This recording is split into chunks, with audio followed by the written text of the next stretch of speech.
Mambo vipi wateja wetu wa Ego Motors? Karibu kipindi cha Ego Motor Tips, kipindi ambacho kinakupa fursa kupata elimu kuhusu magari. Na leo bwana tutaenda kujibu lile swali ambalo tumekuwa tukiulizwa sana na wateja wetu. Unakuta mteja anahitaji gari lakini anaanza cha kwanza kabisa kuuliza, hiyo gari ina cc ngapi? Huenda akachukua hiyo gari lakini isimfae katika matumizi yake ya kila siku. Hiyo yote ni kutokana na kutokuwa na elimu thabiti kuhusu cc ama engine size. Ungana nami.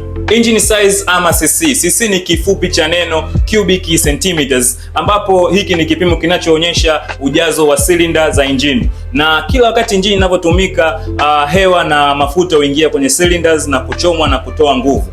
Cylinders zinapokuwa kubwa, basi gari huipa nguvu zaidi na pia hutumia mafuta mengi zaidi. Kuna size tofauti za engine. Ukianza kwa mfano kuanzia 1500 kushuka chini, hizi ni gari ndogo na mara nyingi hata uraji wa mafuta ni mdogo sana, na zinafaa kwa matumizi ya mjini, labda safari za kazini na pia hata mashuleni. Ni nzuri sana kwa matumizi yani zile short trip, na especially barabara ambazo ni hazina changamoto sana, na hata spare zake huwa ni za kwa gharama nafuu sana upatikanaji wake.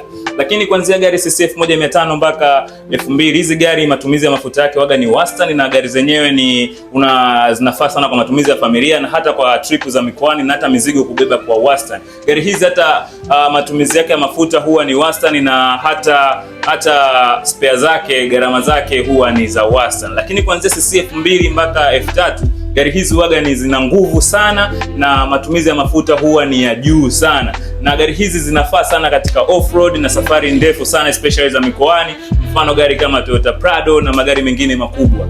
Usisite kuendelea kufuatilia vipindi vya Ego Motor Tips kupitia YouTube channel zetu tukijulikana kama Ego Motors, na pia katika social media accounts zetu kama pale Instagram tukijulikana kama Ego Motors, Facebook kama Ego Motors. Karibuni sana.